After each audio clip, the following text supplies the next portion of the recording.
Hi, Anime Realm here. This is my recap for the anime The Water Magician. If you dig my recaps, don't forget to subscribe and smash that notification bell. The story then opens in a medieval-style fantasy world, where a teenager named Ryo is lying on the floor of a tiny, run-down cottage. The place is empty except for a couple of old books and a knife sitting lonely on a table. Ryo shrugs them off, steps outside to breathe in the mountain air, and takes a look around. All he sees are endless peaks rising up everywhere. Curious, he lifts his hand and quietly mutters, "Water, come forth." And like magic, a small pool of water springs up in his palm. Flashback to just a few days earlier, Ryo suddenly finds himself suspended in a bright, endless void. Confused, he's met by an angel who's quick to read his thoughts, assuring him this is not some afterlife checkpoint. The angel, who admits it's been ages since he's seen a guest, is both happy for the company and a bit bummed, since Ryo died after the infamous truck con accident. Ryo, putting two and two together, realizes he's in line for reincarnation. He straight up asks the angel, who he decides to call Michael in his mind, what he's supposed to do in his next life. Michael tells him to just live however he likes. Ryo always wanted a slow, boring life, so after getting Michael's blessing, he gets ready to be reborn in a new, magical world called 5. But before he goes, Michael breaks down the basics. Only 1/5 of people here can actually use magic, but Ryo is one of the lucky few, especially gifted with water abilities. Since Ryo wanted a boring life, Michael sets him up in the forest of Rondo, far from crowds, with a small cottage and 2 months' worth of food stacked in a cold storage house. Inside the cottage, there are 2 handy guidebooks, one about the local plants, the other on the monsters he might run into. And when it comes to learning magic, Ryo remembers Michael's advice. All you need is imagination and practice. He's also safe from forest monsters for now, since Michael put up a barrier around the house. He then gives water magic another try, and with just a thought, he makes a perfect water ball appear in his hand. No chanting, just pure focus. And honestly, it's a pretty sweet setup for someone who just wanted to take it easy in another world. With a quick flick of his magic, Ryo then plugs up the bathtub with water. Honestly, it's a bit gross if you think about it, because the water technically comes straight from inside him. And to make things worse, it's freezing cold. Now he's got a new problem: how to heat it up.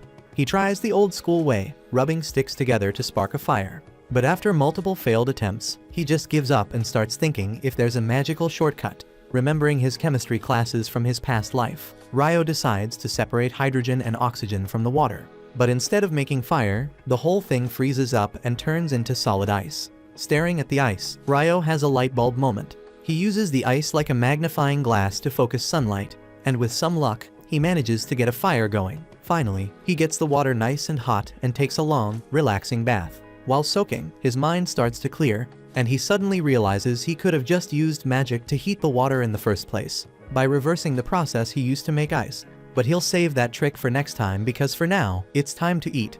During dinner, Ryo thinks about his limited food stash. He knows he'll need to start hunting soon, but the idea of going into the forest freaks him out. He's pretty sure that little knife Michael left him won't do much against monsters, so now he's got to unlock some offensive magic. The following morning, Ryo gets to work on his very first offensive spell, Water Ball, but the results are underwhelming. The attack does nothing to the tree he's aiming at. He tweaks the spell, making the ball thinner and sharper, almost like an arrow. After hours of trial and error, he finally manages to create a simple water jet, but even that can't scratch the tree. Not one to give up, Ryo spends the following day experimenting with ice magic instead. He carefully forms an ice crystal, but quickly learns that levitating ice is a lot tougher than water. Still, he keeps at it for hours and eventually figures out how to summon multiple ice crystals at once. But the only problem is that he still can't get them to actually launch at his target. After days of trial and error, Ryo finally gets the hang of forming ice crystals instantly, but still doesn't have the power to actually fire them as projectiles. Still, with his food running low, he makes do by using an ice crystal as a makeshift spearhead. He heads into the forest. By the riverbank, he spots some quartz and grins, knowing it'll be useful for making fire if he ever runs out of mana. While searching for medicinal herbs, Ryo gets ambushed by a monster, a lesser boar that clearly sees him as easy prey. The beast charges straight at him, and for a second, Ryo totally freezes, his feet glued to the ground. His Ice Sky adventure nearly ends before it even gets started. But at the very last second, the fear of dying all over again kicks in, and he leaps out of the way. This time, he thinks fast, using magic to freeze the ground and send the boar sliding. In the chaos, he summons several sharp icicles right in the boar's path, and the beast ends up impaled and finished off. Desperate times really do bring out the best in him, because Ryo manages to pull off some clutch water magic right when he needs it. Not a bad effort, but he's still got a long way to go. Back at home, Ryo cracks open the monster compendium and immediately learns that lesser boars are basically the weakest monsters around. He spends extra time flipping through the pages, trying to get ahead of anything he might run into next. When he reaches the section on dragons, the only advice is to run if you ever spot one. Not that it'll help, since he'd almost definitely die anyway. Still, he's told to at least try to escape. Turning the page, he lands on Akuma, an even worse nightmare. For this monster, the book doesn't bother giving any survival tips.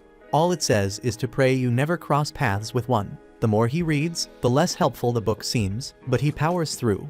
You'd think his last hunt would keep him inside for good, but there's only so much time a guy can spend indoors. The next day, he pulls himself together and heads out again, ready for whatever this world might throw at him. And the day starts with optimism because Ryo discovers a tree loaded with fruit. The first bite is so good, it almost makes up for all the stress from the day before. But his luck doesn't last. Out of nowhere, an assassin hawk swoops down and knocks him flat. It's immediately clear that this hawk is way stronger than he is, and there's no chance he can win in a straight fight. The hawk even uses invisible air magic, leaving Ryo completely defenseless. Remembering advice from his monster book, he tries to run. But there's no way he's outrunning a damn hawk.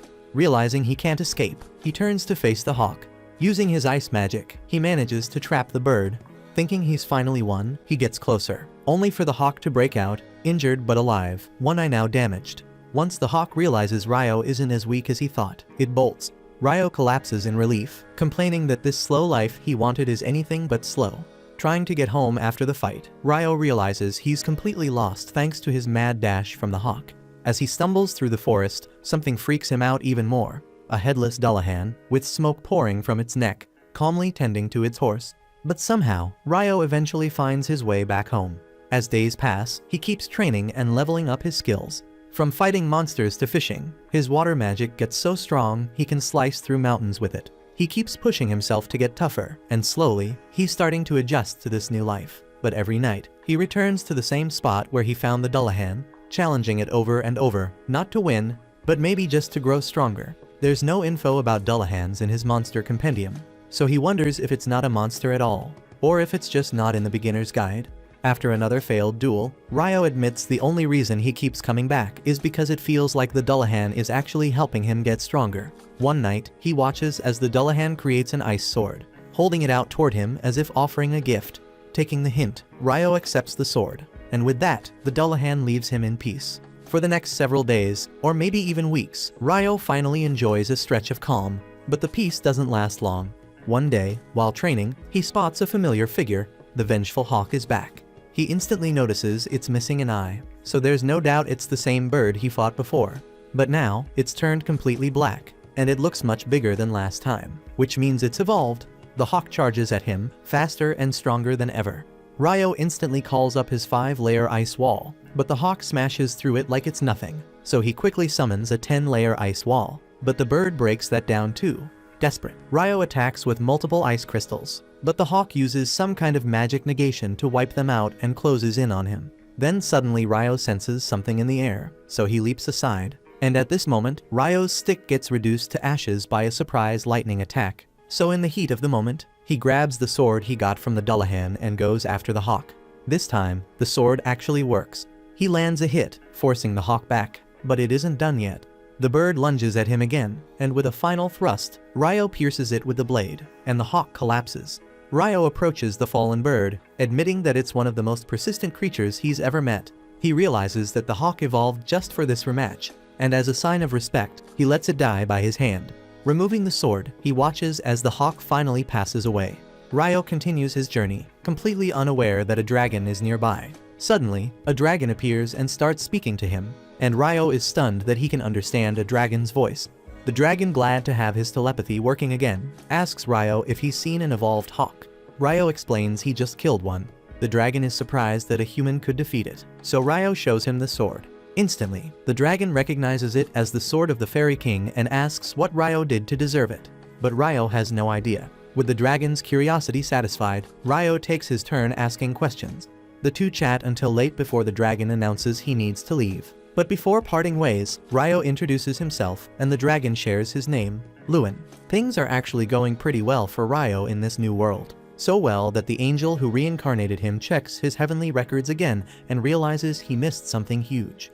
Ryo has a secret ability that the angel never noticed before: the power of eternal youth. Meanwhile, down by the riverbank, we see a mysterious boy with red hair lying in the sand next to a wrecked boat. A bit later, Ryo is suddenly hit with a strong urge for seafood, so he leisurely heads over toward the shore. But the second he gets there, he freezes up, stunned by the gigantic shipwreck lying scattered across the sand. He darts forward and immediately sees a man sprawled next to the destroyed ship. Quickly dropping to his knees to check on him, Ryo realizes the guy's already gone and there's nothing he can do.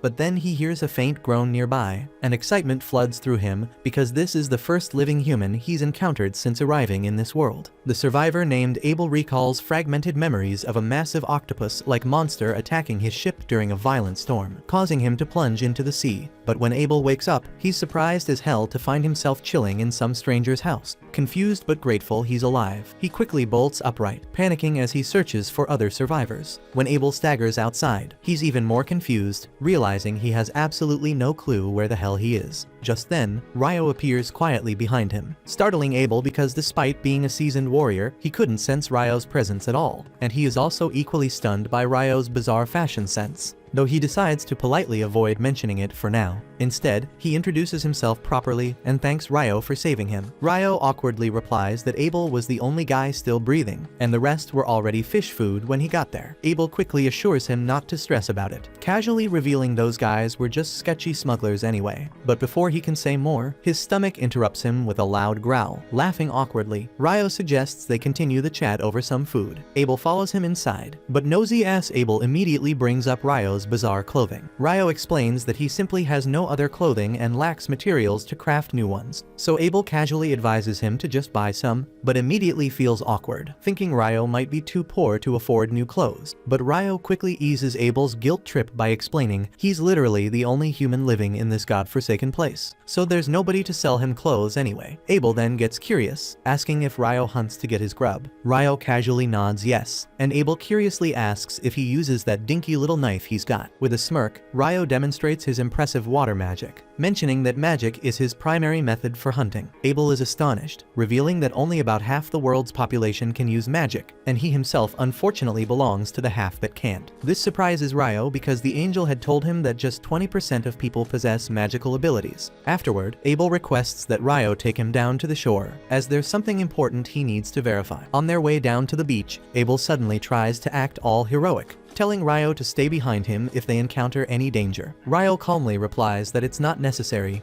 but Abel insists, clearly not wanting to feel like some helpless damsel in distress. Ryo allows him to do as he wishes, and soon they reach the wrecked ship, but all the bodies have mysteriously vanished. Abel figures either the monsters or the sea already took care of them, then awkwardly thanks Ryo again, knowing his ass would have met the same fate without him. Abel grumbles a bit, mentioning that he couldn't find whatever the hell he was looking for, and says that right now his priority is meeting back up with his crew. Problem is, the storm knocked his ship far south to God knows where, leaving him completely unsure about which way to go next. Then Abel suddenly perks up, turning to Ryo and casually asking if he'd like to tag along. Ryo is surprised by the sudden invitation, and Abel quickly explains that he could use Ryo's help to find his way back, and in return, Abel could hook Ryo up with a decent job in the city, one where he might not have to dress like Mockley anymore. After thinking it through, Ryo eventually agrees to guide Abel back. Later that evening, Ryo stands quietly looking at the garden he's painstakingly grown, feeling a strange pang of sadness at the thought of leaving all his hard work behind. That night, he tells Abel he's heading out to say goodbye to someone important. Abel raises an eyebrow, obviously curious who the hell Ryo could be meeting in the middle of nowhere, but decides not to pry, probably sensing it's none of his damn business. Afterward, Ryo walks over to the lake to find the headless knight, standing by the quiet waters. He announces he's leaving the forest for a long time. He thanks the knight for all the training,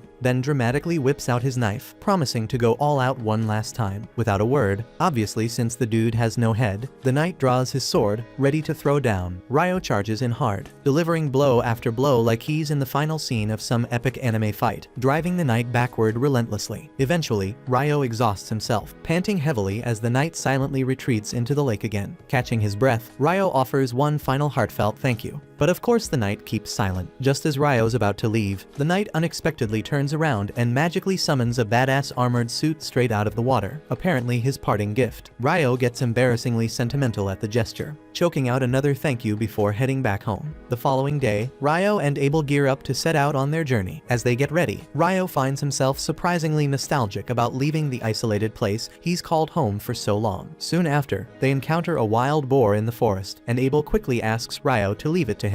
He rushes toward the boar with his sword drawn, swiftly unleashing a combat skill that instantly turns the poor animal into a shish kebab. Amazed, Ryo asks what exactly combat skills are, and Abel explains that they're special techniques used by those who fight using weapons. That night, they camp inside a large hollow tree, and the next morning they continue their journey through the forest. As they approach a swamp, they spot several lizardmen roaming around. Abel decides it's best to avoid them and suggests changing their route, since lizardmen can be quite strong opponents. But even after they shift their path, Ryo senses the creatures still pursuing them from behind. Abel immediately prepares to fight, but Ryo warns him that there are too many enemies this time, insisting he'll use his magic as well. Abel doubts Ryo can fight without his staff, but he's left stunned when Ryo instantly blasts 4 lizardmen at once with icicle lances. After the battle ends, Abel questions Ryo about the spell he just cast. Ryo casually replies that it was just a regular icicle lance, but Abel insists his wind mage friends are limited to casting only one attack at a time, while Ryo effortlessly summoned 4 icicles simultaneously. Ryo shrugs it off, suggesting maybe it's just a limitation of wind magic, because it's totally normal for water magic. Abel decides not to dwell on it too much, suggesting they continue their journey. But before moving forward, Ryo creates 2 ice glasses and magically fills them with water. Abel notices Ryo used a different incantation this time, but Ryo quickly covers it up by saying that he must have misheard him earlier. As they keep traveling, Abel hands Ryo a coin, and Ryo excitedly claims this is the first time he's ever seen actual money. Abel is speechless, as he always assumed Ryo was poor, but never imagined he was that poor. He then begins explaining to Ryo about the 3 major nations within the central provinces: the Kingdom of Knightly, the Debuhi Empire, and the Handelu Federation. Ryo immediately starts roasting the Debuhi Empire just because he finds its name ridiculous, and while he continues joking about the empire's absurd name, they reach a wide clearing. But just then, a rock near them moves on its own, startling both of them. So Abel quickly draws his sword and slices it neatly in half, and Ryo swiftly conjures a water barrier to deflect the barrage of flying stones. Abel realizes with dread they've accidentally wandered into a nest of rock golems. Confused, Ryo wonders aloud if golems aren't supposed to be more humanoid shaped, but Abel decides they've got bigger problems to handle first. Charging forward, Abel punches a hole straight through the nearest golem, but to his surprise, the golem instantly regenerates, returning fire immediately. Abel swiftly retreats, grimacing, and warns Ryo that conventional attacks won't do much against these things. However, Ryo suddenly gets a clever idea. Summoning a massive block of ice midair, he casually drops it right on top of the golems, crushing them flat. Abel's jaw nearly hits the ground in shock, having never witnessed such a ridiculously effective spell before.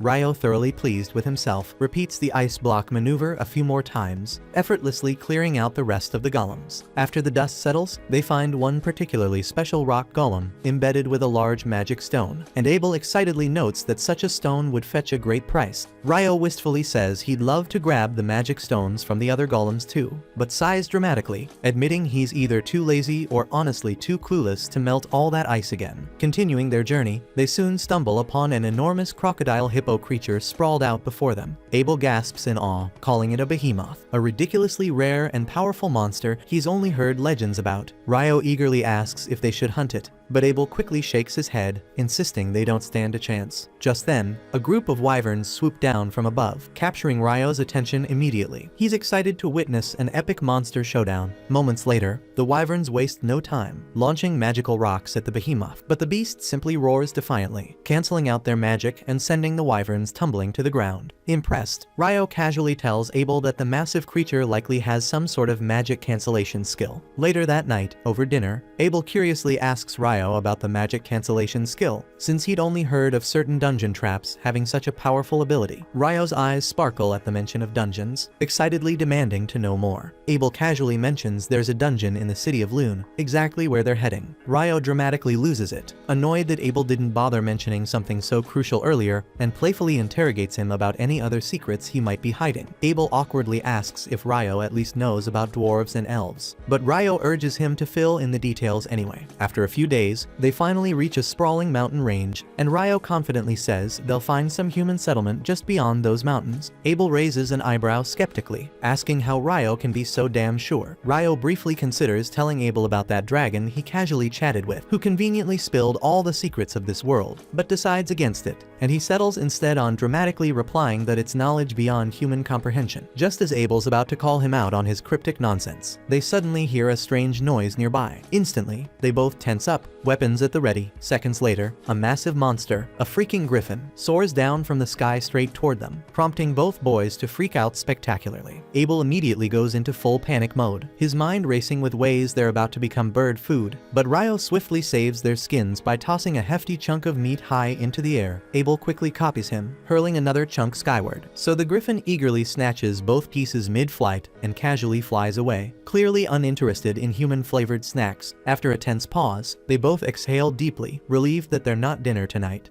and they admit shakily that picking a fight with something like that would have ended terribly. As they continue onward, Abel starts rambling about how nobody's even seen a behemoth or a griffin in over a century, suggesting the tall mountains might have kept these powerful creatures from reaching populated areas. That reminds Ryo that the wyverns they saw earlier came from the north, meaning their nest must be nearby. As usual, Ryo's instincts are spot on, as they soon stumble upon a small group of wyverns munching on some unfortunate monster. Ryo eagerly suggests fighting them, but Abel quickly shuts him down, warning him that it typically takes at least 20 experienced adventurers to handle creatures as tough as wyvern. Ryo shrugs calmly, reminding Abel they'll inevitably have to face strong monsters eventually. Then, with a mischievous smile, Ryo asks if pinning them to the ground would make things easier for Abel. Abel cautiously agrees, saying if they're grounded, he can handle one or two up close. Without hesitation, Ryo dramatically steps forward, loudly chanting a deliberately exaggerated fake spell before casually summoning 4 icicles that stab through the wyvern's wings, pinning them in place. Abel doesn't waste the opportunity and swiftly leaps forward, ending their misery. But before they can celebrate, 2 more wyverns swoop in aggressively. This time, Ryo instantly summons more icicles, but without bothering with any flashy chanting. Abel notices immediately, casting a suspicious glance at Ryo,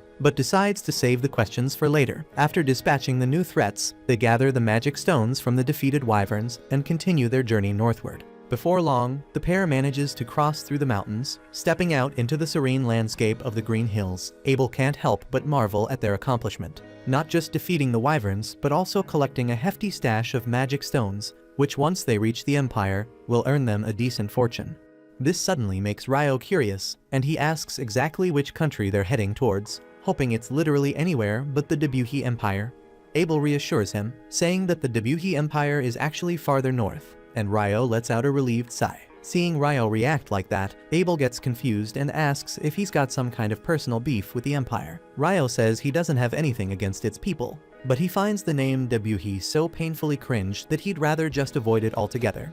Abel gives him a weird look, finding this logic bizarre as hell. Just then, Ryo notices a road far ahead, and Abel quickly realizes that since it runs east to west, the mountains they crossed might not have been ordinary at all. But when Ryo asks what's on his mind, Abel just waves him off, saying it's nothing, and mentions that the road probably leads to a town. Ryo immediately brightens up, thrilled at the thought of finally sleeping in an actual bed, and Abel tells him that he should also try out the local food there. By nightfall, they reach the town and settle down in an inn for dinner. While they're eating, Abel suggests that Ryo should register with the Adventurers Guild, explaining that a guild card doubles as an ID and lets him avoid taxes whenever he enters a new city. He reminds Ryo that he had to pay a silver coin out of his own pocket to cover for him at the town entrance. Ryo immediately starts teasing Abel, asking if he's really keeping tabs on every single coin he spends helping out a friend. Abel cringes slightly at Ryo's cheap attempt to shame him, but he pushes through anyway, pointing out another benefit. If Ryo joins the Adventurers Guild, he can sell magic stones and monster materials directly to the guild at a great price. He further explains that only alchemists know how to use those materials effectively, and Ryo is instantly interested, wanting to learn more, before he can dive into 1,000 questions. Though, their waitress arrives with dinner, and Ryo's jaw drops when he sees a plate of curry. He struggles to comprehend how curry could possibly exist here already. After all, even in the most cliché isekai anime, the main character usually has to travel far and wide, struggling desperately to recreate that perfect taste of home. Ryo had kind of been looking forward to his own curry quest, But one bite proves that this curry is exactly like the one he enjoyed back in Japan. Completely overwhelmed by nostalgia and deliciousness, Ryo polishes off the entire plate in seconds and immediately orders another round. The next morning, Ryo is still hyped up about the curry he ate last night, and playfully accuses Abel of keeping yet another juicy secret from him. Abel freaks out a little, confused about what secret Ryo is talking about this time, but Ryo just laughs it off, saying Abel needs to spill all the tea on any local dessert spots he might have overlooked. Abel quickly turns away, awkwardly admitting he's not into sweets, and Ryo just stares after him, wondering why he's acting so weird. They hit the road again and eventually arrive at the town of Loon, a place surrounded by endless fields of wheat. At the town gate, they're greeted by Nimmer, one of the guards, who's completely stunned when he recognizes Abel. Apparently, Abel had been reported missing several months ago, so Nimmer is overjoyed to see him back safe and sound, and he warmly thanks Ryo for helping his buddy return home. Nimmer enthusiastically shakes Ryo's hand and then catches up on old times with Abel. Once inside town, Abel suggests they head directly to the Adventurers Guild, explaining that if he's there to vouch for Ryo, he can immediately skip from newbie F rank to D rank upon registration. Usually, newbies start at the bottom, but having someone ranked B or higher to back you up can speed up the process significantly. As soon as they enter the guild, everyone is shocked and thrilled to see Abel again. People crowd around him like he's some kind of hometown hero, and Ryo watches happily, glad to see Abel has so many good friends here. Deciding to give Abel some space to enjoy his moment, Ryo steps outside for some air. When he starts walking, Ryo suddenly runs into an elf girl, and he's instantly charmed by her graceful features and pointy ears. Strangely, the elf girl is just as intrigued by Ryo, staring at him in shock because of the unusual coat he's wearing. She quickly recognizes it as the Fairy King's own robe, mentioning that the Fairy King must really like Ryo to have given him such a rare gift. Completely baffled by her words, Ryo tries to figure out what's going on, but before he can ask any questions, the elf apologizes, saying she's in a hurry. She adds that she hopes they'll meet again soon, and then hurries off. Ryo stands there completely bewildered, still trying to process what just happened. When Abel comes outside looking for him, Abel drags him back inside the guild, introducing Ryo to all his friends as the guy who saved his life. Everyone starts thanking Ryo, showering him with praise and appreciation, and he decides that getting all this positive attention feels pretty damn good.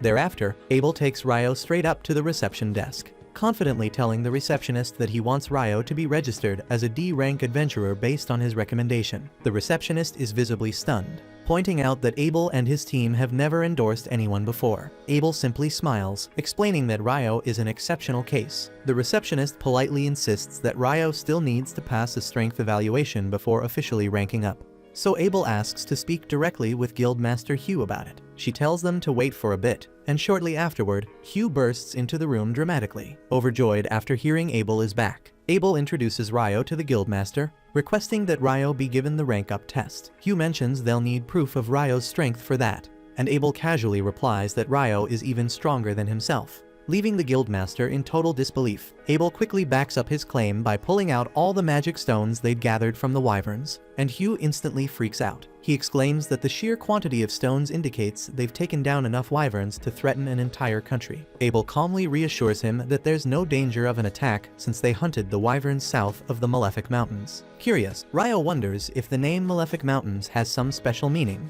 prompting Hugh to explain that no one in recorded history has safely crossed them. Hugh emphasizes that the mountains are so notoriously dangerous, even elite adventurers wouldn't risk exploring there without an extremely important damn reason. He's astonished that Ryo and Abel are now the first to accomplish such an impossible accomplishment, immediately agreeing to promote Ryo without further testing. Suddenly, Abel's party members burst into the room, overcome with emotion after thinking they'd never see Abel alive again. Seeing this heartfelt reunion, Hugh decides it's best to give them some space, and offers to guide Ryo outside to finalize his registration. As Ryo turns to leave, Abel quickly calls out, asking him to wait at the reception desk once he's done, mentioning he wants to show Ryo someplace special. Thereafter, Hugh leads Ryo towards his office, explaining that Abel's group, known as the Crimson Sword, is among the strongest and most respected adventurer parties in town. Ryo doesn't find that surprising at all, though he's still unsure if he truly deserves the jump straight to D rank. Seeing this, Hugh reassures him by saying that while Abel is indeed strong, Defeating even a single wyvern alone is beyond his abilities, which makes it clear to him that Ryo played a major role in taking down the wyverns. Just then, the receptionist walks into the office carrying the equipment needed for Ryo's formal registration. Hugh excuses himself immediately, saying he has piles of paperwork waiting, leaving Ryo in her hands. The receptionist cheerfully introduces herself as Nina, then begins asking Ryo the standard registration questions. She explains that he can use the guild lodgings for up to 300 days from registration, after which he'll have to find a place of his own. Next, she tells him about a dungeon exploration training course the guild offers to new adventurers. Ryo immediately expresses his interest in joining the course, and Nina tells him to come to the meeting hall 2 days from now at precisely 9 am. And Ryo is momentarily stunned that this world even has clocks. Afterwards, Nina moves on to complete the actual registration. She instructs Ryo to place his hand on the crystal device on the table. When he does, the device scans and transfers his biometrics onto a metallic plate resting atop it, turning it into his official guild card. Nina congratulates Ryo, formally welcoming him as a registered adventurer. And then both of them step outside the office. Not long afterward, Abel takes Ryo out to explore the town, mentioning that he'd like to buy him some new clothes and a staff as payment for escorting him safely to his hometown. Ryo happily accepts the clothes but questions why he would need a staff. Abel points out that magicians always use staves to cast spells, but Ryo casually tells him he can use magic perfectly fine without one. He also explains that whenever he fights up close, he prefers using a sword anyway, so a staff would be pretty pointless for him. Abel is caught off guard by this, and he's even more shocked when Ryo casually reveals the small knife he carries around actually serves as his sword. Setting all that aside, Ryo mentions that more than equipment, what he really needs right now is some solid information about how things work in this world. Shortly after that, Ryo learns that this world uses the exact same measurement of time as Earth: hours, days, weeks, months, and even the metric system. It now clicks in his mind that someone from Earth must have landed here a long time ago and influenced the way things operate, explaining all the familiar stuff he's come across. Right then, Abel returns from the store after paying for all the stuff Ryo picked out, cheerfully informing him that the best part of the day is still ahead. Abel then guides Ryo to a large inn where all his friends from the guild are gathered, throwing a lively celebration for Abel's safe return. They party until late, leaving Ryo exhausted, so that by the next morning, Nina has to drag him out of bed to show him his lodgings. She brings him to a room where 2 other fresh adventurers are already settling in. The blonde guy introduces himself as Ito, and the brown-haired guy as Nils. Both greet Ryo warmly, and once Nina leaves, Nils immediately starts gushing about how much he likes her and how cute she is. Ito quickly shuts him down, reminding him that Nina is way out of his league. Ito then casually chats with Ryo, giving him a quick rundown on life at the guild dorms. Moments later, Nina returns again, this time bringing along another nervous-looking newbie named Ammon. Curious about his youthful appearance, the others ask his age. Ammon shyly reveals he just turned 16. But with both parents recently deceased, he's decided to earn a living as an adventurer. Nina gently asks them to make Ammon feel welcome, then reminds Ryo and Ammon to join her at the meeting hall the next morning for their dungeon exploration training. At the same time, Abel excitedly recounts to his party all the incredible things he saw Ryo do, using magic effortlessly without a staff, skewering wyverns with icicles, and even crushing rock golems with gigantic ice blocks. Lynn, the skeptical member of the group, dismisses Abel's stories as impossible, arguing that magic simply doesn't work that way due to limitations like range and distance.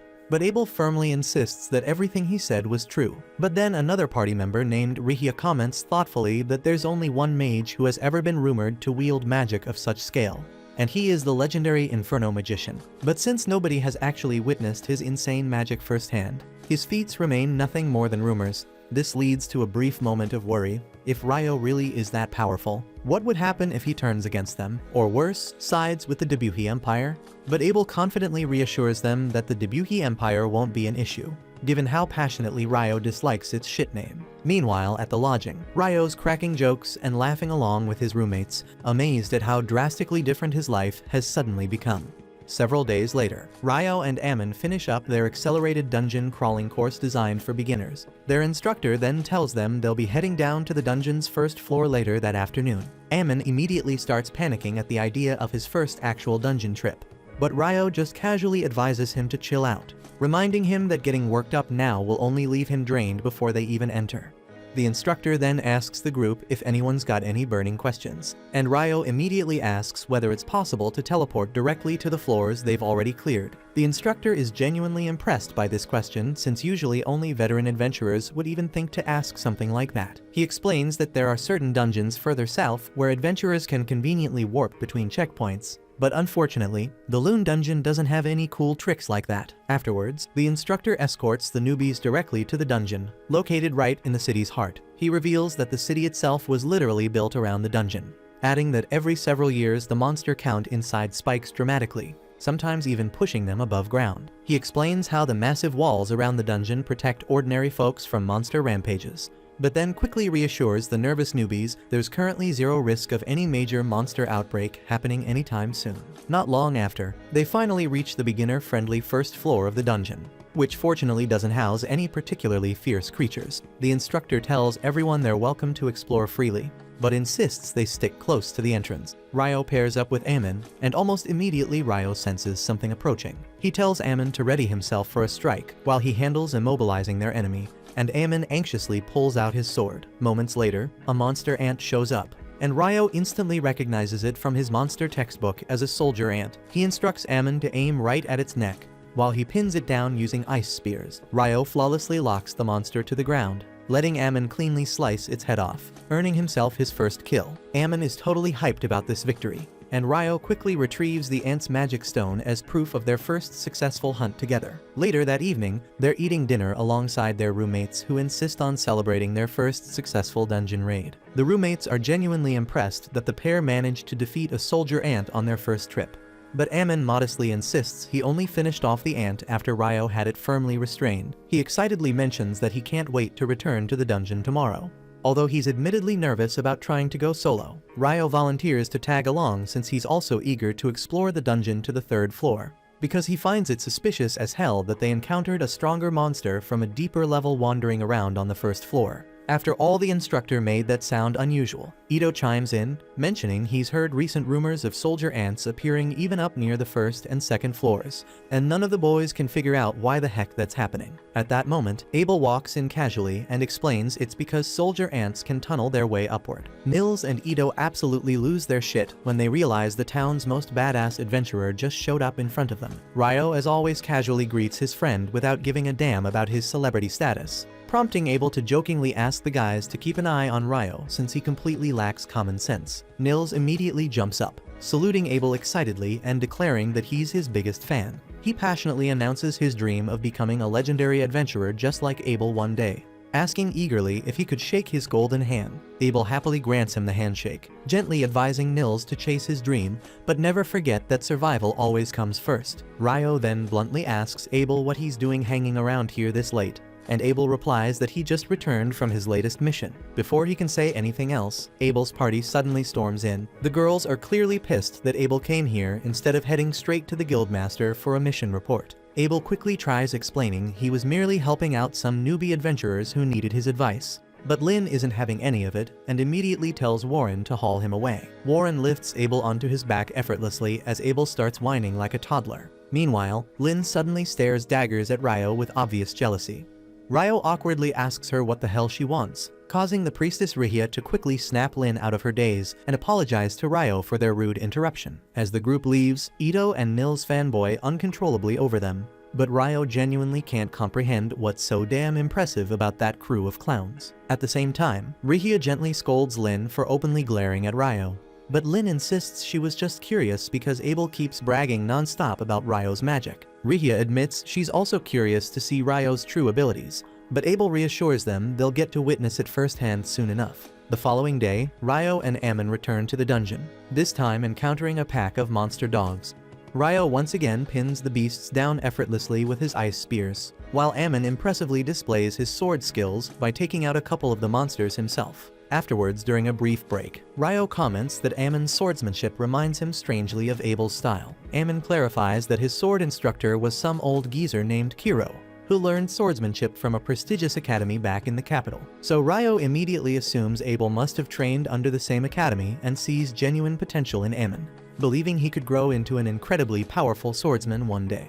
Ammon is impressed that Ryo knows so much about swordsmanship despite being primarily a mage. Ryo casually explains that he trained under a mentor for a bit, but ultimately came up with his own fighting style. He then comments that Ammon's current form seems pretty taxing physically, though it's also super reliable, and suggests he just needs to boost his endurance. Ryo mentions that Abel always used to wake up at the crack of dawn to practice his sword forms during their travels, highlighting that even naturally gifted people have to bust their asses training. Ammon feels pumped up hearing that, and swears he'll put in extra effort to become stronger, which pleases Ryo. The following morning, Ryo drops by the library and is taken aback by how freaking massive it is. He asks the librarian to point him to the alchemy books, and she leads him to shelves filled with beginner manuals. The sheer number of choices overwhelms him, so Ryo decides he needs some air to clear his mind. But just as he does, everything goes pitch black as a full-on solar eclipse darkens the entire city, and he gawks in amazement at the sky. Barely a moment later, he realizes something weird as hell just happened.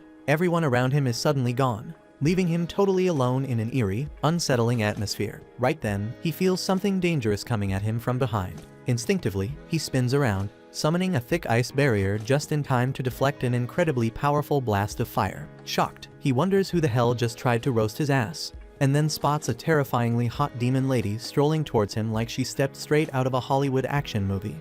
She smirks, amused to find a random human trapped in her domain, clearly looking forward to messing him up. Ryo instantly recognizes that he's dealing with an actual demon now, and he's absolutely certain she's by far the strongest opponent he's encountered since arriving in this world. He considers fleeing for a second, but realizes there's no freaking way he'll escape from this bizarre dimension, no matter how hard he tries. Gritting his teeth, he decides his only option is to fight. Without hesitation, he summons a bunch of ice barriers around himself just before the demon woman unleashes another hellish wave of flames. His shields manage to hold back the intense blaze, but the demon suddenly switches tactics, firing an invisible bullet of wind that effortlessly punches through Ryo's ice walls, only to bounce harmlessly off his robe. The hot demon can't believe her eyes, baffled at how some human-made robe could stop her attack. But on a closer look, she realizes Ryo's cloak is actually the Fairy King's robe. Acknowledging he must be a mage of significant skill and power to possess such rare gear and survive her attacks, she decides she'll simply cut him down the old-fashioned way with her sword rather than relying on magic. Ryo also summons his ice blade to meet the demon's strike head-on, immediately shifting into a defensive stance as the fierce woman relentlessly pushes him back. She's incredibly quick, forcing him into a desperate dodge as a lethal slash narrowly misses his face. Seeing his chance, he retaliates by launching a storm of frozen spears at her, but the demon easily dances around every projectile, failing to notice the solar eclipse slowly fading away as she screws around enjoying herself. At the same time, Ryo figures out she's boosting her speed using wind magic, and right then she lunges straight at him for a decisive blow. Ryo blocks her strike surprisingly easily, because while she's speedy, her swordsmanship doesn't even come close to the hellish training sessions he endured under that headless knight. The demon pauses in shock, genuinely impressed, and demands to know who the hell he is to possess not only the Fairy King's cloak, but also his blade. Frustrated, she conjures a blazing fireball to incinerate him, but Ryo effortlessly cancels it out with a well-timed icicle spear. This royally pisses her off, and the demon decides to put an end to him fast, realizing he'll become a real threat if the fight drags out.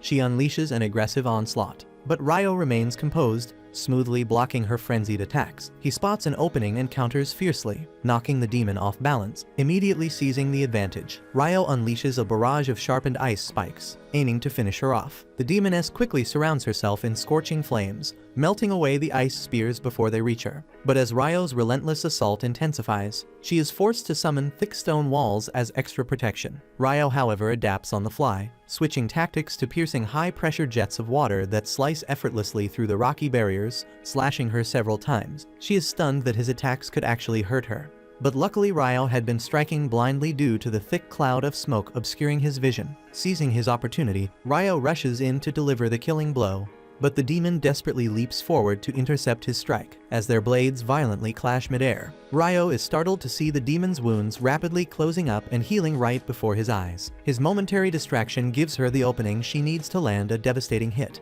slamming him hard into a nearby building. As she prepares to finish him off for good, she feels droplets of water hitting her skin. Confused, she glances upwards just as a scalding hot raindrop strikes her cheek, burning hotter than freaking boiling water. She screams out in agony and instantly encases herself in a protective stone cocoon. desperately waiting for the blistering rainfall to subside, while Ryo carefully touches down, readying his next move. Without warning, the demoness erupts into an inferno, violently blowing apart everything around her. She slowly stalks towards Ryo with murderous intent, but right at that moment, the eclipse begins fading away, and as sunlight brushes against her blade, it shatters into nothingness. She stops abruptly, clicking her tongue in annoyance and remarking bitterly that they'll have to finish this fight another day. Ryo mocks, telling her to hurry up and piss off already. Surprisingly unfazed by his attitude, the demon introduces herself as Leonor and casually asks for his name. He reluctantly responds with Ryo, though he makes it obvious he doesn't give a damn about exchanging any more pleasantries with a demon. Leonor is intrigued by the fact Ryo clearly knows what she is, making her regret screwing around earlier instead of killing him outright. She tells him that someday they'll have their rematch, though it's possible another demon might cross his path first. She warns him not to die to some weakling, because when they meet again, she'll have grown far stronger, and next time, she won't hesitate to finish his ass off.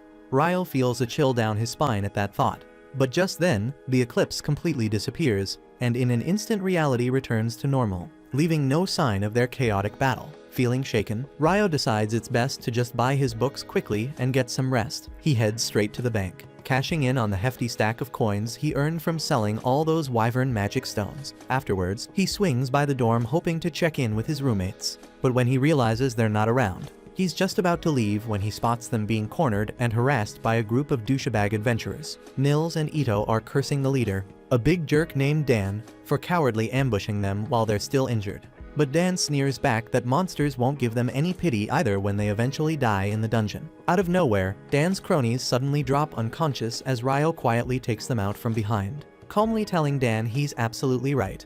But maybe he should take his own advice sometimes. He casually taunts Dan, asking if he's planning to run now that his buddies have taken a dirt nap. Enraged, Dan blindly charges Ryo, only for him to effortlessly sidestep and smash his sword handle directly into Dan's gut, forcing the bully to puke out what's left of his breakfast. Ryo quickly shifts his attention to healing his injured friends, scolding them lightly about needing to toughen up so no weak-ass punks can catch them off guard again. Still, he decides that right now they all deserve a good break.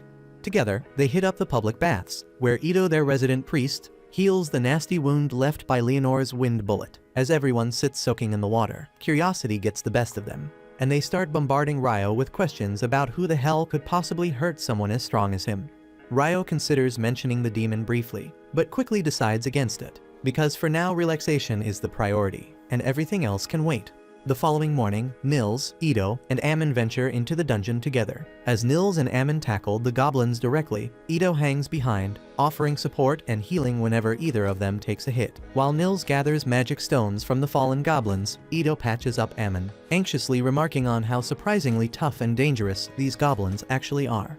Nils quickly suggests they should retreat for now, since pushing any further would be suicide. Ito wholeheartedly agrees, especially since encountering goblin archers on only the 4th floor is seriously bad news. But Ammon stubbornly argues he still wants to hunt a few more monsters and earn extra cash. But Nils sternly reminds him about Abel's advice to never risk their lives over petty gains. Eventually, Ammon caves, and they return safely to the surface. Turns out that decision saved their necks, because just a few floors below them, another adventurer group was busy getting wiped out by a terrifyingly strong monster. Back on the surface, Ryo reflects on how Leonor's magic skills were absolutely ridiculous, though he at least matched her in casting speed. He resolves to double down on his strengths and shore up his weaknesses, remembering how yesterday he struggled to keep pace with Leonor's insane movement speed. Though he briefly envies her wind magic, he quickly shakes off jealousy, determined to figure out his own unique solution instead. He decides to test whether using water jets to propel himself would work above ground. After all, it worked pretty well underwater. First, he creates a slippery ice platform in front of himself, then fires off hundreds of small water jets from his back to push himself forward. Unfortunately, all this effort results in him moving about as fast as an elderly grandma crossing the street. Frustrated with the embarrassingly slow result, Ryo sighs, labeling it a work in progress, basically the story of his life. Later, Ryo heads to the library,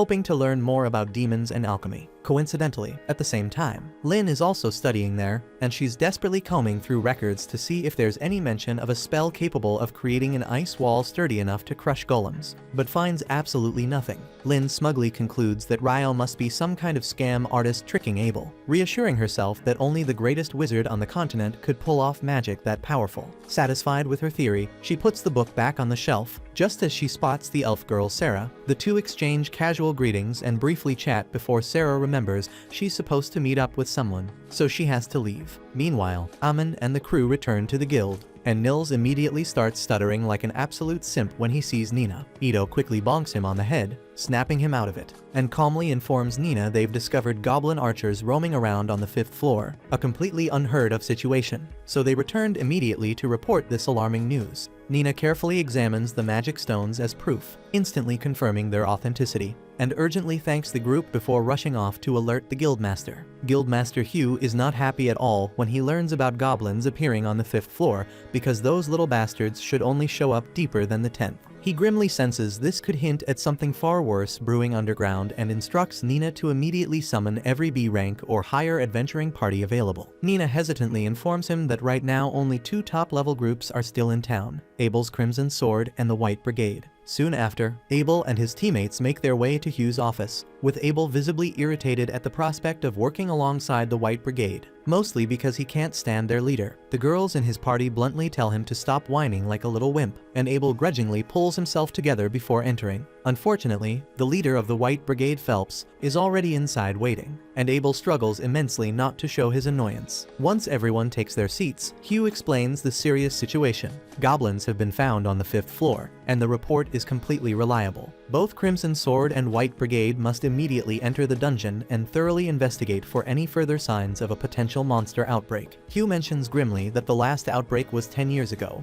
and although it's too soon, he can't rule out the possibility of another one happening now. He offers each team an advance payment of 100 gold coins, with an additional 200 coins promised after successfully completing the mission. Abel then asks for clarification on whether they're only supposed to investigate. Hugh confirms that investigation is their sole mission, prompting Phelps to question what they're expected to do if they discover an outbreak has already begun. Hugh firmly replies that if an outbreak is indeed underway, they should retreat immediately and report back. The guild will then lock down the dungeon walls and coordinate with the knights to eliminate the threat. He also notes he's already alerted both the local lord and the knights' headquarters to ensure maximum preparedness. Finally, Hugh asks both parties if they accept the mission, and without hesitation they agree. The following morning, Ryo is already up and fully prepared to head out to the Northern Library by the time his roommates start waking up. He explains he's planning to dive deeper into alchemy, mentioning he's heard the Northern Library carries books on more advanced topics. Ito confirms he's heard correctly, adding that adventurers ranked D and above have full access to that library. Ammon excitedly chimes in, mentioning rumors he's heard about forbidden books hidden inside the Northern Library as well. Ryo's eyes light up immediately, but Ito quickly bursts his bubble by clarifying that only adventurers ranked B or higher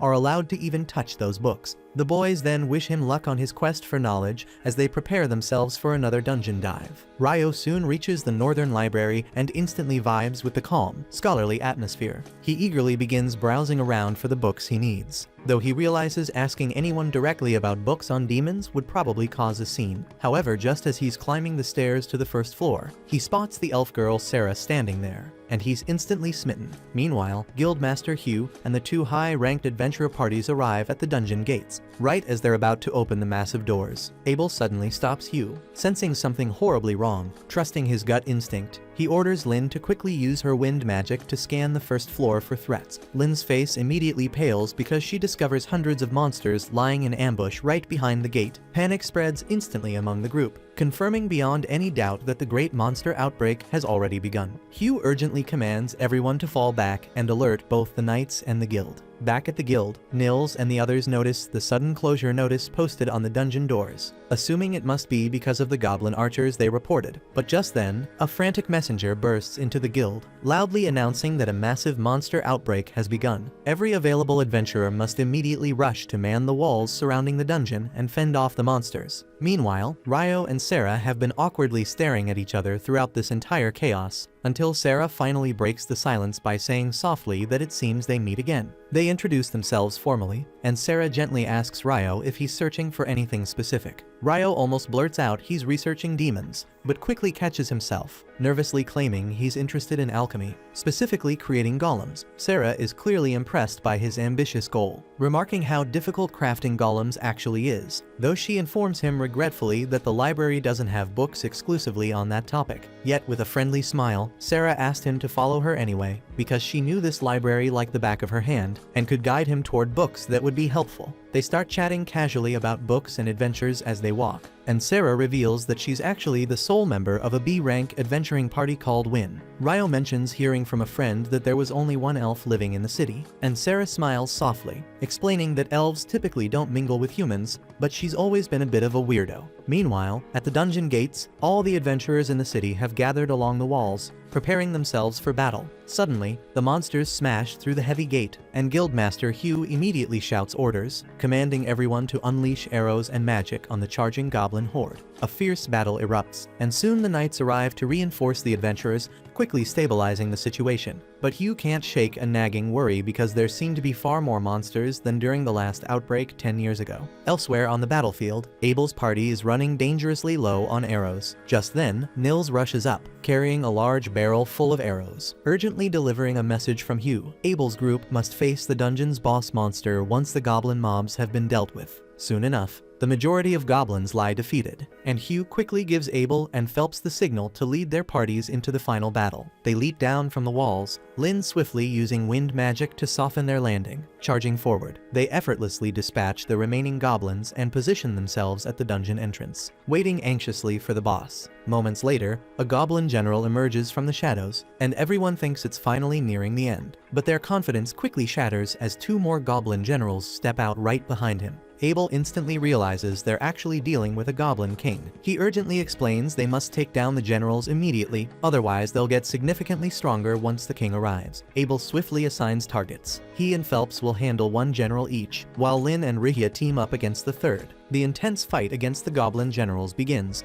Abel manages to sever his enemy's arms, but just as he's about to finish him off, he spots the massive figure of the Goblin King emerging at the dungeon entrance. Instinctively, Abel yells desperately for everyone to get down. An instant later, a terrifyingly powerful wind slash erupts from the dungeon, instantly cutting down all three goblin generals in a single blow. Everyone stares in shock and dread at the Goblin King's ruthless display of power, but Abel and Phelps know they're the only ones capable of taking this monster down. They immediately team up to launch a joint assault against the Goblin King, but their weapons fail miserably against his thick armor. Thinking fast, Abel dashes directly towards the Goblin King, activating his ghost-like skill to phase through the king's devastating attack. Closing in rapidly, he uses his combat technique to pierce through the king's chest armor, striking his heart, but the hit isn't enough to finish him off completely. As the Goblin King prepares to counterattack, Abel quickly signals Lynn to finish it, phasing out of the way just as Lynn unleashes her wind spears. The magical attack passes harmlessly through Abel's ghostly form and crashes into the Goblin King,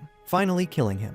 The adventurers breathe a collective sigh of relief, believing they've finally won. But none of them realizes this nightmare is far from over, as something even more sinister lurks deeper within the freaking dungeon. Later, the whole group heads back to the guild to celebrate their success, and by the time Ryo wanders in, he's completely clueless as to why the place is so lively. While the adventurers get to enjoy the celebrations, the guildmaster is buried in work. He's swamped with reports that need to be filed about the great monster's outbreak, as well as all the payment requests that have to be processed for the adventurers who risk their necks dealing with it. And that's not all. Sooner or later, researchers from the royal capital are bound to arrive. They will want to gather detailed data and first-hand accounts of the outbreak, which means the guildmaster will have to deal with them as well.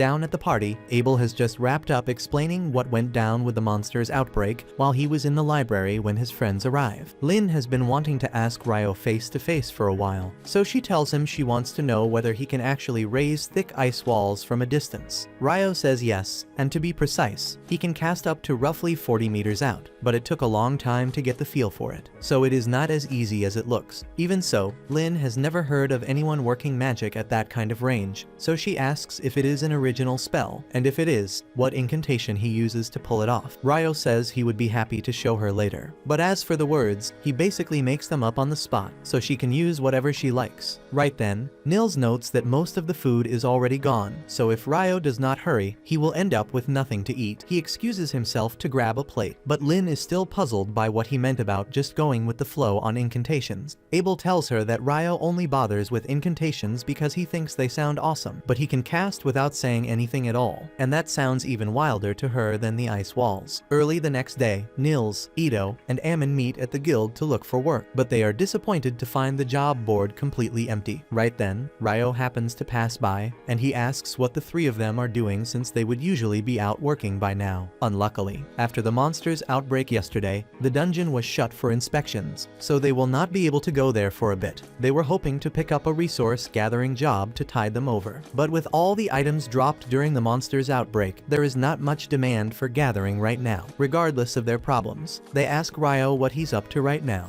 and he explains that he is actually in the middle of searching for magic copper ore because he needs it to start practicing alchemy in earnest. Ito remembers hearing that magic copper ore is extremely expensive around here, and Ryo says that is correct, adding that the last shop he visited quoted him 50 gold pieces for a single copper piece, a painful price for one unit. The cost does not matter much to Ryo since he is loaded, and he also wants to throw some steady work to his friends, so he asks if they would be willing to gather magic copper ore for him. He adds that he will pay each of them 4 gold coins whether they find any or not, and if they do bring some back, he will buy it for 25 gold coins. All three are shocked, since that is more money than they have ever earned in their lives. Yet Ito still asks if Ryo is really fine paying that much, just to be sure. Ryo explains that if they end up finding the copper, his total outlay is only 37 gold, which is far cheaper than the 50 gold he would spend in town, so the arrangement is a solid bargain for him as well. Once they confirm that Ryo is completely serious about the offer, the three of them hurry off to begin their search right away. But after they leave, Ryo hears a sharp ruckus outside the building, so he heads over to take a look. In the side alley, he finds Dan arguing with a squad of knights who are basically trying to snatch a girl in broad daylight in front of everyone. The girl clearly does not want to go, so when they start dragging her away, Dan steps in and shoves the nearest knight to break his grip and pull her free. She is free for the moment, but the bigger problem is that the knights still outnumber Dan 4-1,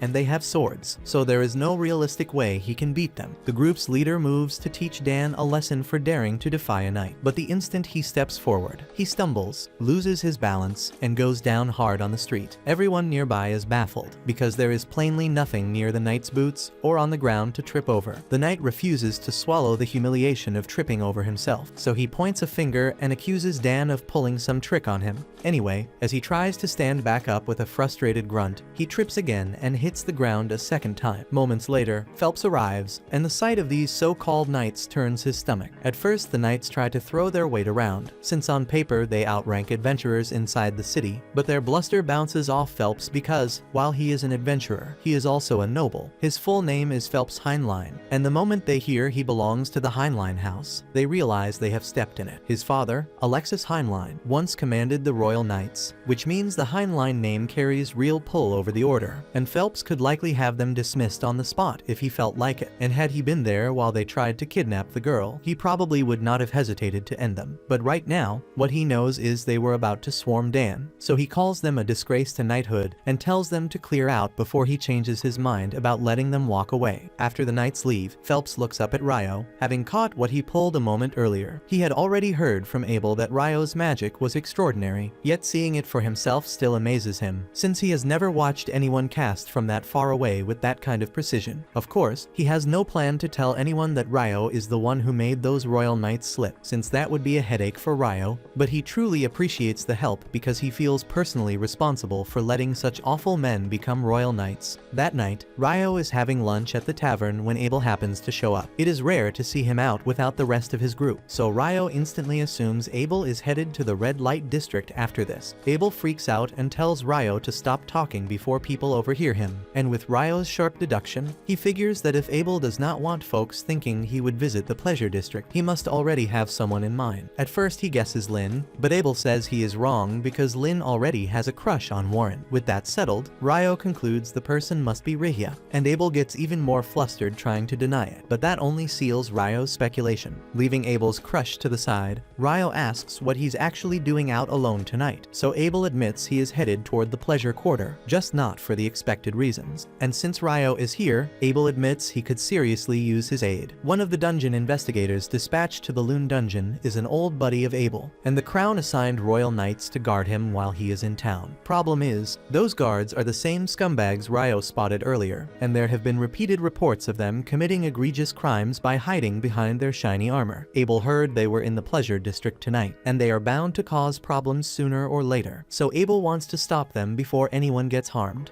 On the way, Ryo notices two adventurers talking, but he has met every single adventurer in town by now, and he doesn't recognize either of them. Abel says it isn't unusual for adventurers to come to Loon to explore the dungeon, but the dungeon is closed right now, so it does look suspicious, especially since the pair are dressed head to toe in black and slip away the instant they realize Ryo and Abel are watching. A few turns later, Ryo and Abel deliberately cut down a dark alley, and within moments the shady adventurers spring in ambush, but Ryo already saw it coming, so he drops ice onto their heads and knocks every one of them out cold. Honestly, that was far easier than he expected it to be, but they still don't know what those men were planning, so they are going to have to hand them over to the guards for interrogation. Elsewhere in the pleasure district, Phelps is walking alone when those knights creep up behind him. Their leader is still burning with humiliation over Phelps getting in his way earlier, so he and the others plan to annihilate him. But just as they are about to draw their swords, they all realize they cannot move at all. We then see that the entire scene is a trap laid by Phelps, because now that he knows how rotten this group of knights truly is, he would be a failure of a noble if he let them continue as they are. So he had Shenna tag them with paralytic needles, and with them stuck in place, she calls on her fire magic, reducing their bodies to a freaking ash, leaving only their footprints. By first light, a delegation of researchers from the royal capital reaches the town, and right as the guildmaster had foreseen, they promptly make trouble for everyone by commandeering the entire day's rations for their inquiry. Besides that, Clive is already insisting that Hugh unseal the dungeon and assign some adventurers as escorts while they conduct the survey. Hugh tells Clive he is out of line, since no one knows the dungeon's current condition and it could be genuinely hazardous. But Clive counters that he has been granted absolute authority over the investigation, so Hugh is bound to do as he says. The advisor Harold apologizes to Hugh for Clive's conduct and vows to replace the provisions taken from the town, which Hugh appreciates. Yet Clive will not drop his push to reopen the dungeon and go in.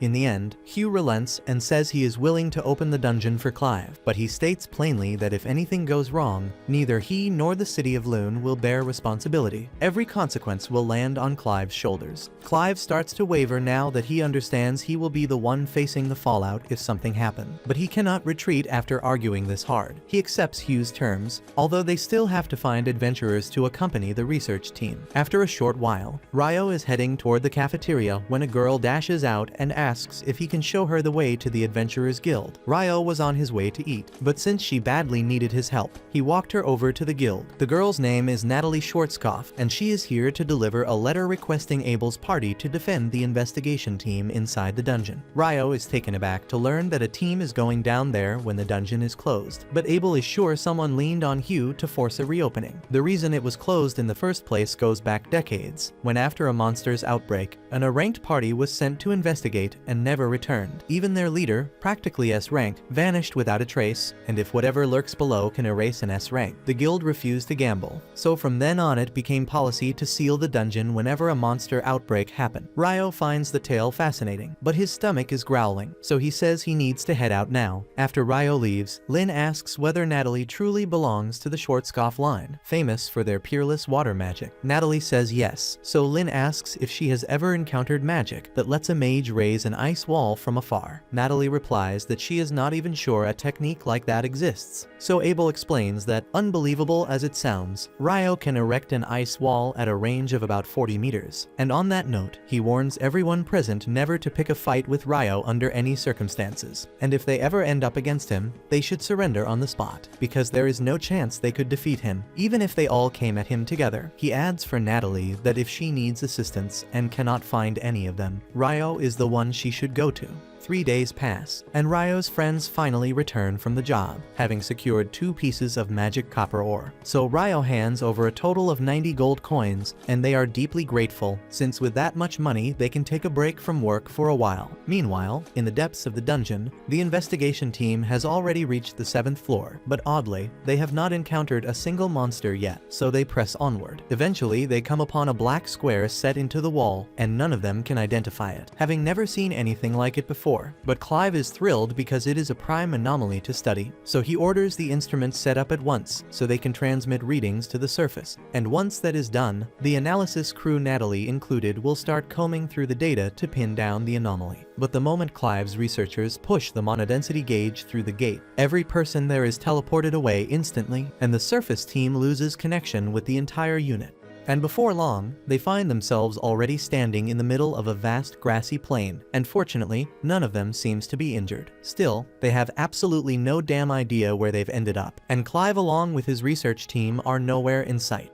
In another area of the fields, Clive set his team to collecting readings on the environment immediately and as thoroughly as possible, since if his hypothesis holds, the gate has transported all of them to a different site. That implies a serious chance of attack from this moment onward. So everyone must stay alert against unknown threat. Even so, Clive is quietly pleased, believing this will significantly sharpen his understanding of the theory he has long studied, namely that the monsters from the tidal bore came from the 38th floor. As the person who uncovered the teleportation gate, he is confident that a promotion to head of the department awaits him in due course once they return to the surface. That expectation holds only if they survive, since the creatures at this depth do not look inclined to be friendly in the slightest. Up on the surface, Natalie and the rest of the research team are still carefully analyzing what happened to the adventurers when the locator abruptly powers up again. It sends a pulse for only an instant, not long enough to exchange messages or attempt a response. From the brief data burst, it appears the expedition team has somehow landed on the 40th floor of the dungeon against all expectations. That result makes no sense, since by all accounts, a moment earlier they were on the 10th floor. At that moment, a man named Christopher steps into the tent and introduces himself as a researcher from the College of Magic who has joined this investigation in person to assist. He recognizes that he and Natalie's team are nominal competitors, but he says he must learn whether anything unusual has occurred in the dungeon, and he asks them, despite that, to share whatever they know if possible. Natalie and the others hesitate to disclose information that's sensitive. So Christopher explains that not long ago he was entering the dungeon with the adventurers assigned to the second research expedition. Yet as he reached the threshold, everyone ahead of him disappeared in an instant, which is why he is determined to learn what became of them. Christopher's account finally confirms what everyone feared. The group of adventurers trapped in the depths of the dungeon didn't vanish by accident. They were warped through some kind of teleportation, which explains why they were suddenly stranded on the 40th level. But that doesn't exactly make things any less terrifying. Up until now, the deepest any explorer has gone was the 38th floor, and even that was considered nearly suicidal for most B-class squads. Expecting C and D ranked teams to survive past that is a damn death sentence. Thankfully, Abel's crew was among the first dispatched in the initial wave. That gives them a fighting chance, and hopefully enough firepower to keep the others safe, for a while at least. But if a plan to get them out doesn't come together soon,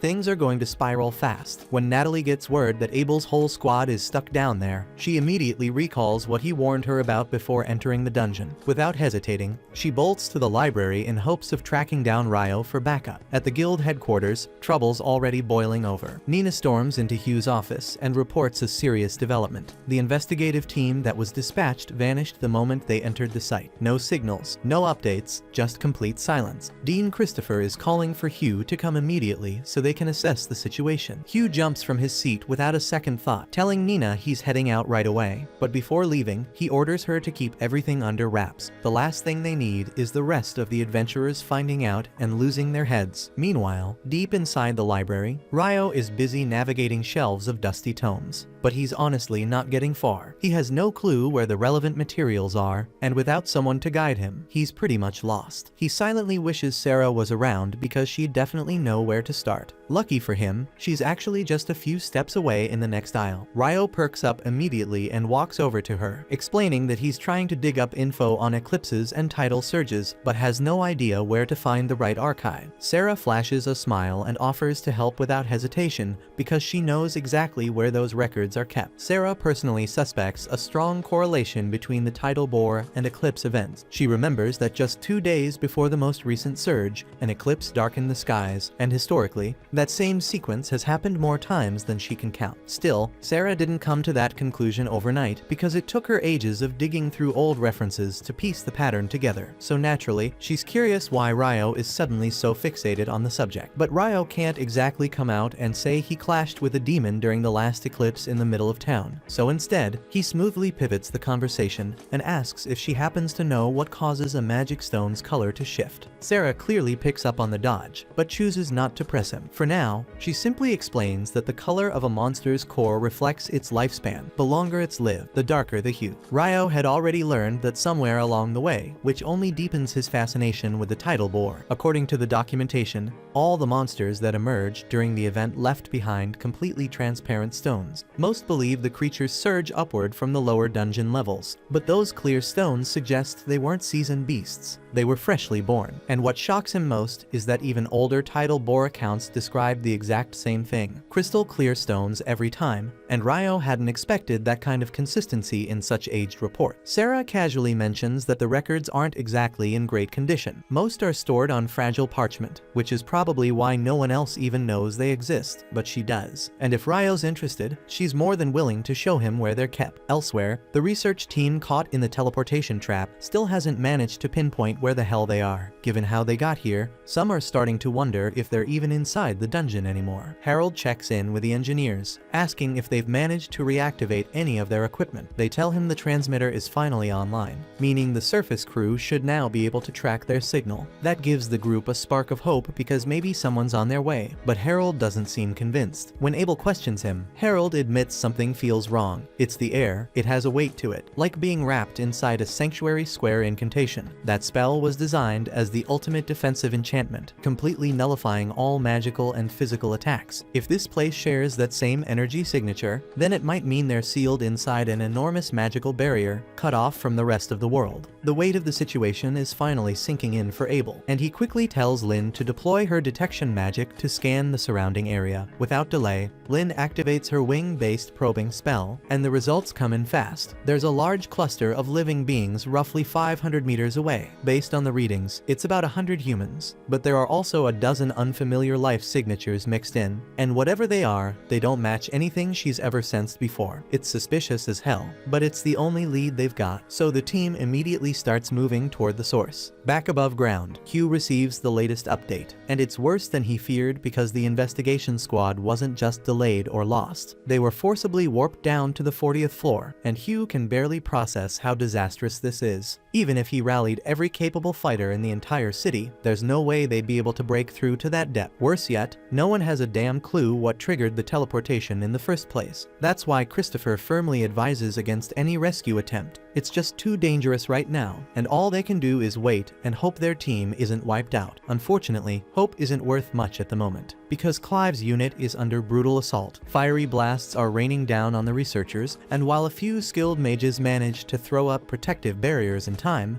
a lot of their comrades aren't so lucky because some are hit directly, others caught in the crossfire. Clive is still reeling, trying to piece together how things spiraled into chaos this fast, but there's one detail he can't ignore. These attackers resemble the demons he once saw depicted in ancient grimoires, and if those writings were even half right about their strength, then they're in serious trouble. Then a handful of adventurers make a desperate push forward, hoping to flank the creatures, but the attempt ends in horror. They're shredded within seconds, and any survivors are engulfed in flame before they can even react. Soon, Abel's group finally reaches the battlefield, and what they see freezes them in their tracks because the place is an all-out slaughter. Rihia's eyes then lock on the enemy forces, and she instantly identifies them for what they are: demons. She doesn't hesitate to speak up, warning the others that demons are not mere monsters. According to ancient lore, these beings are the sworn foes of deities and celestial beings alike, and if that lore is true, then bringing one down will be anything but easy. Everyone is asking themselves why demons of all things would appear in this kind of place, but Harold quickly shuts down the speculation. There's no time for questions because right now, their priority is pulling Clive's squad out alive. He barks out orders for all the mages to prepare a coordinated strike from both flanks. Just as Clive's exhausted unit is about to be crushed, a hailstorm of conjured spears rips through the three demons pressing in on them. The spellcasters unleash everything they've got: fire, Fire, lightning, ice, wind, every long-range incantation in their arsenal bombards the enemy. The sheer volume of attacks finally cracks through the demon's defenses, buying them a sliver of hope. But the battlefield is still crawling with enemies, so Harold immediately commands the casters to charge up another salvo. The demons retaliate with volleys of fireballs, but the adventurers were ready. Protective wards had already been raised. With their shields holding, the mages prepare to fire again without missing a beat. At the current tempo, Harold actually believes victory might be possible, but the problem is obvious. Mana reserves won't last forever. Once the spellcasters are drained, someone else will have to carry the fight, and Abel knows it too, so he unsheathes his blade, his eyes scanning the chaos until they lock onto a particularly intimidating figure among the enemy ranks. Without hesitation, he signals his squad to advance in a tight line behind Warren, who absorbs the brunt of the flames with his barrier as they dash forward. When they close the distance, Abel tears into the nearest demon, his sword flashing with precision, while Lynn and Rihia provide covering fire, their spells piercing through demonic flesh. The tactic works, and several of the fiends fall quickly, but the pace doesn't last. Lynn collapses, completely drained of energy, and Rihia's supply is almost spent as well, leaving Abel to face the monsters with nothing but his steel. 6 demons remain, and Rihia calls out a grim warning. The towering one ahead isn't ordinary. It's almost certainly a demon prince, the juvenile form of a future demon lord. According to every record, only a chosen hero has ever slain such a being. Not exactly reassuring, but Abel knows retreat isn't an option. Fear gnaws at him, but it isn't as paralyzing as when he once faced the griffin, and that memory steals his resolve, so he charges and manages to cleave through 2 demons in a single stroke. But the victory is short-lived because the demon prince finally takes notice. Its eyes flare with murderous intent as it unleashes a concentrated blast of energy straight at Rihia and Lynn, forcing Warren to hurl himself in front to save them. But the blast knocks the 3 out. The battlefield is stripped down to just Abel and the demon prince, and for a fleeting moment, Abel convinces himself he might stand a chance in single combat. That fragile confidence shatters instantly when the demon prince vanishes in a blur and reappears right in front of him, knocking his blade aside with terrifying ease. Abel steadies his weapon and keeps his composure, but deep down, he knows he's completely outclassed because his speed, strength, and skill don't even compare. Then out of nowhere, Clive hammers the demon prince from across the field with a heavy spell, but the attack barely singes the monster, and now the remaining demons redirect their fury toward Clive's unit. Their barriers crumble under the assault, leaving the researchers to be engulfed in fire. The longer this goes on, the more hopeless it looks, so Abel takes his last gamble. As the demon prince lunges, Abel activates his zero-turn technique. With a sharp twist, he deflects its blade and pivots instantly, aiming a deadly slash at its throat. But the prince anticipates the maneuver, sidesteps effortlessly, and hurls him aside like a rag doll. Abel struggles to rise, his body nearly giving out. The demon prince approaches calmly, sword raised high, ready to end him with one swing. At that exact instant, Abel hears the distinct sound of a single droplet of water, and then Ryo smashes through the ceiling above, and Abel can hardly believe his eyes. For a moment, he thinks he must be hallucinating because of all people. Ryo showing up here feels impossible. Ryo then tells him that a lot of people are worried about him and the others, so they should head back as soon as possible, and he'll handle the monsters here for now. Abel immediately tries to warn him, insisting that this isn't just any monster, it's a demon prince, but Ryo doesn't seem fazed at all. In fact, he chuckles, thinking Abel must be exaggerating. After all, he's already fought a true demon before, and this thing doesn't feel nearly as terrifying. If it really is a child version of a demon lord, then its weakness explains everything. As he strides forward, the demons that remain attempt to incinerate him with a barrage of fire, but Ryo answers with a wave of icy lances that cut through their flames, and before they even register what's happening, he uses a water jet cutter from behind them to decapitate them all. The demon prince freezes as it watches the decapitated remains of its subordinates crash at its feet. Rage boils in its eyes, and it knows now that Ryo won't be anything like the easy prey before, tightening its grip. The prince raises its weapon and prepares to fight for real, and Ryo smirks with anticipation, draws his sword as well, eager to test just how strong this so-called heir of a demon lord really is.